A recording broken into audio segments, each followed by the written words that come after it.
Big fan of Mike Flanagan. Big fan of Mike Flanagan.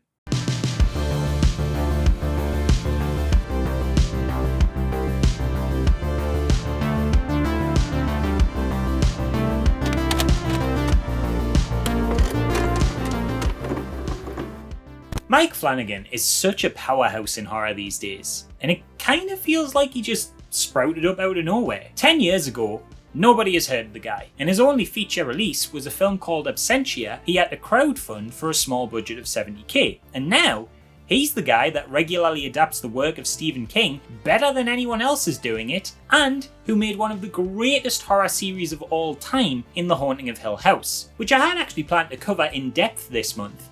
But due to time constraints and its long runtime with it being a TV series, meaning there was a lot to cover, it unfortunately didn't make the final cut. One day though, because that thing is a masterpiece. Thankfully, Flanagan in just over a decade has built up a repertoire of bona fide classics while directing, editing, writing and producing a lot of them in numbers people who've been working in just one of those fields for twice as long would struggle to match. In fact, he's made so many top tier works in such a small space of time that we're actually getting to the point where he's overshadowing himself, and some of his early output is getting forgotten about amongst the likes of his many celebrated horror series. So much so, I even actually have a choice of arguably underappreciated efforts from the dude. Dr. Sleep didn't do numbers at the box office, despite the fact that it's phenomenal and really should have. And people totally forget he made a feature based on his first short film, partly produced by WWE Studios of all places, called Oculus. And that's a banger, especially for a debut theatrical commercial effort. And he took the awful movie Ouija and made somehow an incredible prequel in spite of the original material he had to work off. But for me,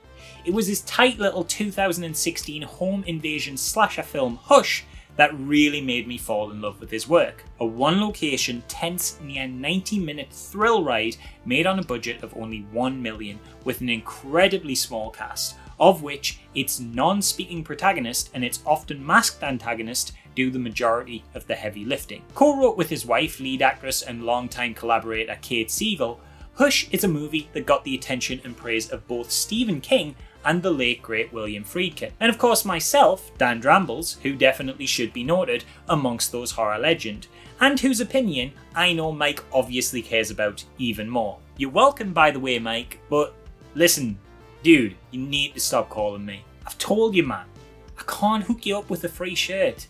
You know, I'd love to give you a special limited edition Dan Drambles tee featuring an illustration from the incredible pro wrestling t-shirt artist Al Kugel as seen on this mock-up, with a final design that will feature a larger printed area professionally screen printed onto long-lasting and ethical vegan shirts from one of the country's top suppliers. But they're a charity effort, mate. 100% of all profits go to Trans Lifeline, so I can't just hand them out willy-nilly. You're just gonna have to buy them at the link in the description like everyone else will.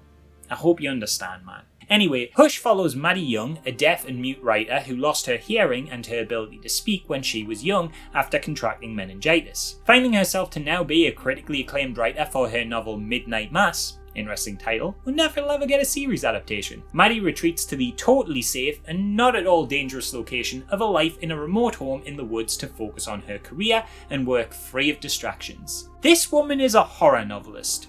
Not to victim blame here, but man, know your genre, lass. Nothing good has ever happened to anyone alone on a dark night at a remote location in the middle of the woods. Anyway, Maddie gets a visit from her friend Sarah, who's returning her book, which is kind of funny when you consider Maddie is the author of that book, so naturally she has like 50 in excess on her shelf. The poor lass was probably glad to get rid of one. Speaking of which, anyone want to buy a box of about 100 August Club Kickstarter comics, by the way? Asking for a friend. The two sign a conversation, subtly expositing to the audience the situation Maddie is now in, while also establishing a couple of things that are going to come into play later, like Maddie's deaf-friendly fire alarm, before Sarah leaves for the night. Maddie settles down for the evening to write, but as she does so, a terrified Sarah comes storming back to her house in a frenzied panic, banging on the door and pleading for Maddie's attention. Calls for help that go unfortunately unnoticed. Turns out, Sarah is being pursued by a twisted, masked killer who shoots her with a crossbow and then stabs her with the arrow right on Maddie's doorstep. Realising that Maddie is deaf and hasn't yet noticed him, he decides to carry on with his night's activities, for lack of a better word, relishing the opportunity to let himself inside and steal Maddie's phone, before letting Maddie know he's watching her by sending her pictures of herself, which she receives on her laptop from her now dead friend Sarah. He then, in full view of Maddie, lets down her car tyres so she can't escape, turns off her power so she can't use Wi-Fi for help, and lets her know by having her read his lips that he can get inside any time he wants, leading to a tense game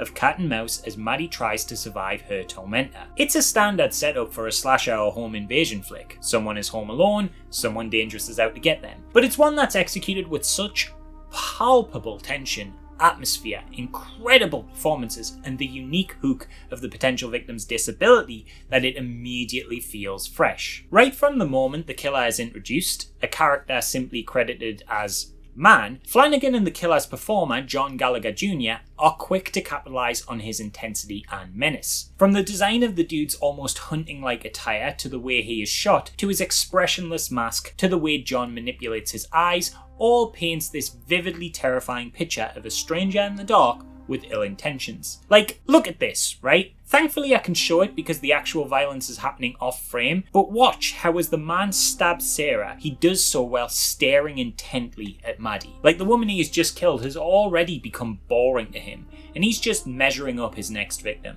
Paired with that expressionless smile, it sells this horrible coldness to his actions. You get the sense he's doing this for personal thrill because he doesn't really feel robotic in his movements like a Michael Myers or monstrous like Jason.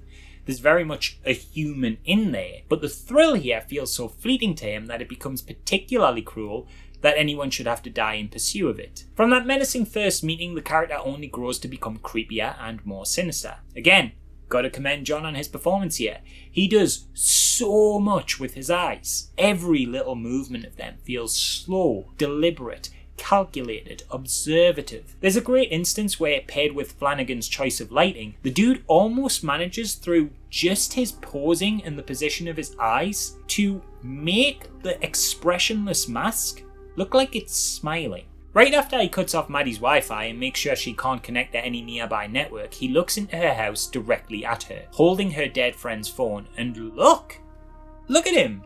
Doesn't it look like he's really smugly satisfied about this? Doesn't it look like he's smirking? Can't just be me who sees this, right? He's such a threatening villain, and his presence in the movie always gives the whole thing this air of unpredictability. I said earlier the movie plays out like a game of cat and mouse, but in these early sequences I mean that in a very literal manner, where it feels like a predator playing with its food before it is killed and eaten. He toys with Maddie, he experiments with her limits. He would still be an unknown presence for even longer in the film if he didn't actively make himself known as a kind of malicious power play, just to show that he can and he will mess with her. The script, the direction, the performance, they all come together to create an antagonistic force that feels sadistic. It's not enough to physically torture and kill. This dude has to make his victims scared. When she writes on her window to him that he can leave before her boyfriend comes back and she won't tell anyone as she hasn't seen his face, he performatively makes a point of removing his mask in front of her and reciting exactly why he knows she is truly alone. Through every step of his introduction, he makes sure to let her know that he is the one with all the power, that he is the one in control, the strong, armed man, gleefully preying on a lone, isolated, and disabled woman. And it's exactly this dynamic the film does so extremely well to establish that makes it all the more cathartic and engrossing as that power balance starts to shift back and forth between the two leads. I've praised John for his role a lot, but equally Kate needs just as much celebrating. Introduced in the movie is instantly likeable through her conversations with friends and the fun but relatable way she internally monologues and admonishes herself during her writing process. Being their mate, Kate sells Maddie's initial fear at the situation extremely well. But thanks again to great writing, planning and performances, never falls into a damsel in distress trope. Instead, navigating these frightening circumstances with a high degree of intelligent decisions and competence, which of course only makes it more scary when she doesn't just stumble and scream into the killer's arms, but rather makes all the smartest possible decisions for her situation and still doesn't always gain the upper hand. The way the film navigates this kind of tug of war for control between the characters is so compelling, especially when it's draped in this much tense atmosphere from knowing that at almost any moment Maddie's life could be snuffed out, and having to fight that possibility from the seemingly disadvantaged position of being an unarmed disabled woman. With so much of the film taking place between just these two characters and in the same location, you would think it could quickly get boring, but the dynamic is constantly evolving, never staying static. And slight spoilers here, but Maddie's arc evolving from trapped victim to resistant fighter is so damn satisfying. A scene where she writes "Do it, coward" in her own blood as an act of bold defiance to her attacker, an act that seemingly makes him lose his cool and sends him into a desperate violent frenzy, is phenomenal. She also makes use of her disability in clever ways in order to gain the upper hand on him, a disability which seems to be the reason the killer finds her such a compelling target in the first place. The third act, seeing her utilise elements like the previously established alarm or feeling his breath on her neck in the absence of sound to gain the upper hand on him. And it achieves so much of this vivid atmosphere, tense set pieces and character-driven storytelling with, naturally, hardly any dialogue. There's a couple of supporting cast members pop up occasionally for a small amount of screen time, but considering the vast majority of this narrative is told through the interactions between two people, one of which cannot speak, the film had to be cleverly constructed in a way that kept everything tight and engaging, but without having too much in the way of words to fall back on. It's a testament to Flanagan's directing, his and Siegel's writing, and their crew and everyone's performances that they were able to achieve just that. The script was apparently largely just scene direction, which Flanagan and Siegel developed by acting a lot of it out in their own home, only to later find that the house they ended up acquiring for their location during production had a pretty dramatically different layout, meaning a lot had to be revised. Despite this, the film still managed to feel flawlessly constructed in the way the characters maneuver through the home and in the set pieces they engage in. You would never have guessed from the final cut that so much had to change to accommodate what they could actually shoot, because it all feels so meticulously crafted. This is likely aided from Flanagan's method of shooting, which was extremely Steadicam heavy, which is a piece of equipment I can totally use, by the way. I don't have a picture or anything, but just trust me, I'm really cool like that. And this allowed for a more dynamic and kinetic cinematography, which keeps the film visually interesting in the absence of dialogue. The audio design is fantastic as well. Flanagan noted there was a significant challenge in including the perspective of a deaf protagonist because of how much an audience might seek out external audio stimuli whenever something was shot from her audible viewpoint in the world. He found a solid compromise though between not putting out total silence and giving Maddie's perspective on things by creating these interesting experimental soundscapes that sort of audibly communicated to the audience a lack of audio. I know that sounds oxymoronic, using sound to articulate a lack of sound, but through the creative use of pulling ambience from all these different elements like ultrasound machines, it totally works as a storytelling device to give viewers insight into Maddie's world and experience of the story.